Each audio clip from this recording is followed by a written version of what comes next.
Welcome, dear viewers, to a journey that is as disheartening as it is vital. From the smog-choked cities to once pristine rivers now choked with waste, we will witness the devastating consequences of human actions on the natural world. Join me as we venture into these wounded landscapes, not with a sense of despair, but with a hope that understanding these environmental tragedies will inspire action and lead us towards a more sustainable future. Our journey begins in Beijing, a city of vibrant culture and history, but also a stark example of the suffocating grip of air pollution. Here, a perpetual haze hangs heavy in the air, a noxious cocktail of industrial emissions, vehicle exhaust, and coal-fired power plants. Respiratory illnesses are rampant, with children and the elderly particularly vulnerable. Face masks have become an unfortunate necessity, a constant visual reminder of the polluted air they breathe. The Chinese government has implemented ambitious plans to curb pollution, investing in renewable energy sources and imposing stricter regulations on industries.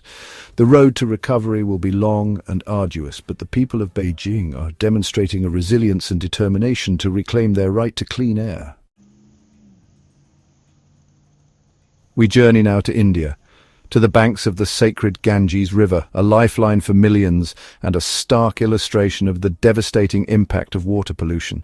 Today the river is under immense strain, its flow burdened by a deluge of sewage, industrial waste and religious offerings. Villages lining the riverbank rely on its water for drinking, bathing and irrigation, yet the very source of life has become a source of illness.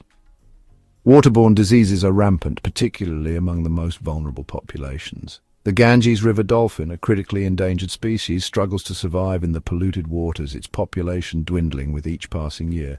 Communities are banding together to clean up sections of the river, and the government has launched initiatives to tackle industrial pollution and improve sanitation.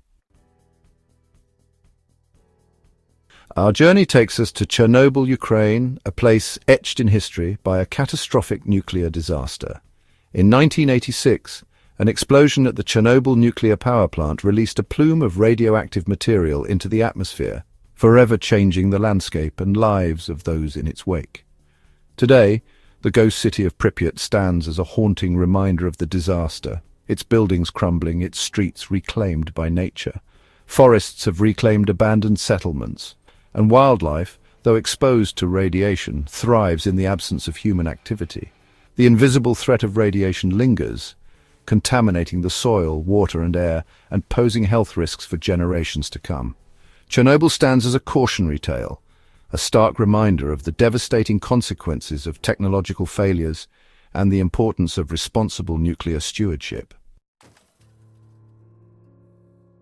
Chapter 4: The Great Pacific Garbage Patch, a Plastic Soup. Our journey now takes us to the vast expanse of the Pacific Ocean, where a swirling vortex of plastic waste, known as the Great Pacific Garbage Patch, has become a tragic symbol of our throwaway culture. This immense accumulation of plastic debris, stretching over an area twice the size of Texas, is a stark reminder of the devastating impact of plastic pollution on our oceans.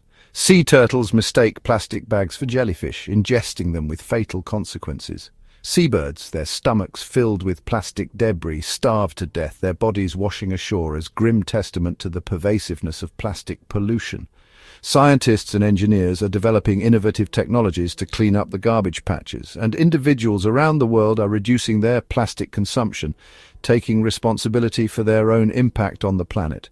The very health of our oceans, the lifeblood of our planet, is under threat. Chapter 5: Agbogbloshie, the Digital Dumping Ground. Our journey takes us to Agbogbloshie, Ghana, a sprawling wasteland on the outskirts of Accra, where the toxic legacy of our digital age is laid bare. This is the world's largest e-waste dump, a destination for discarded computers, televisions and electronic devices from around the globe. Young men, their faces covered with rags, dismantle electronic devices with their bare hands, extracting valuable metals but exposing themselves to a dangerous mix of toxins. The air is thick with the acrid smoke of burning plastic, releasing dioxins and other carcinogens into the atmosphere. Agbogbloshie is a stark reminder of the dark side of our insatiable appetite for technology, a place where the consequences of our consumption are felt most acutely by those least able to bear the burden.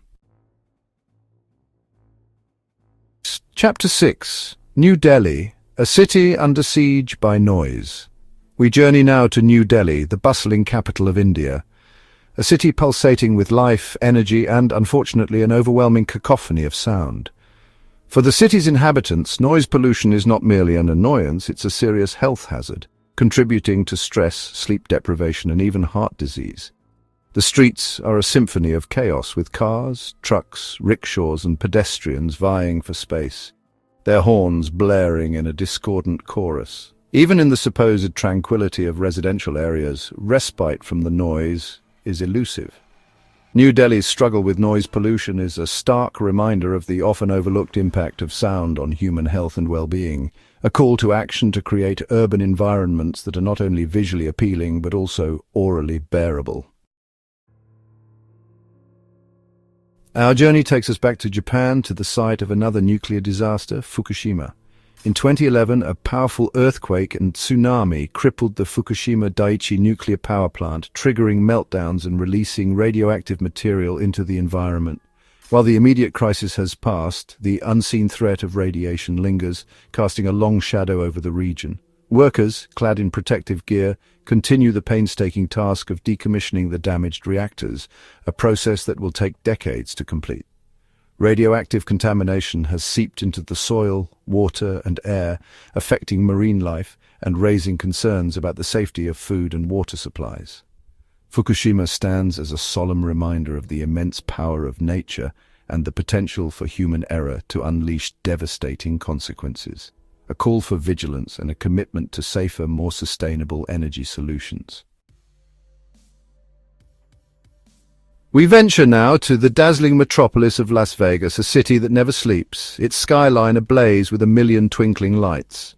Las Vegas is a prime example of light pollution, the excessive and misdirected use of artificial light which disrupts ecosystems, obscures our view of the night sky, and even impacts human health. Migratory birds, disoriented by the city's lights, collide with buildings or circle aimlessly, their internal compasses thrown into disarray. Nocturnal animals, their rhythms disrupted, struggle to hunt, mate, and survive. The suppression of melatonin, a hormone that regulates sleep-wake cycles, can lead to sleep disorders, fatigue, and other health problems. Las Vegas, with its dazzling yet disruptive lightscape, serves as a reminder that even in our pursuit of entertainment and progress, we must be mindful of our impact on the natural world and the delicate balance of our planet.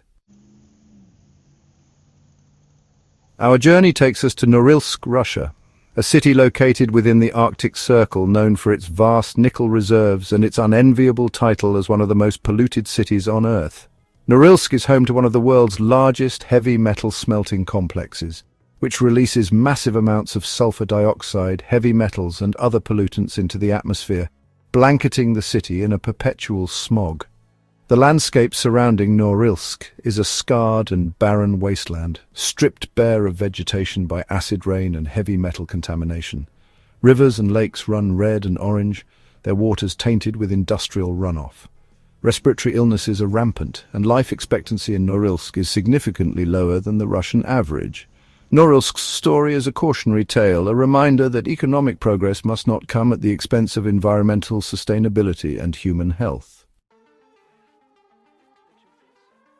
Our final destination takes us back to China, to the town of Guiyu, once a picturesque village, now infamous as the world's largest e-waste recycling center.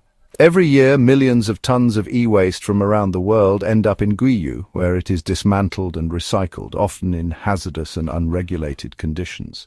Workers, many of them women and children, toil in makeshift workshops, using crude methods to extract valuable metals from the electronic waste. They are exposed to a toxic cocktail of heavy metals, flame retardants, and other hazardous substances, putting their health at grave risk. Heavy metals leach into the soil and groundwater, contaminating crops and drinking water. Guiyu stands as a stark reminder of the global nature of e-waste and the urgent need for responsible recycling practices. As our journey through these polluted landscapes comes to an end, we are left with a profound sense of urgency and a renewed commitment to protecting our planet. Let us use this knowledge to inspire action, to demand change, and to create a more sustainable future for generations to come. Don't forget to like, subscribe, and share this video to raise awareness about these critical environmental issues.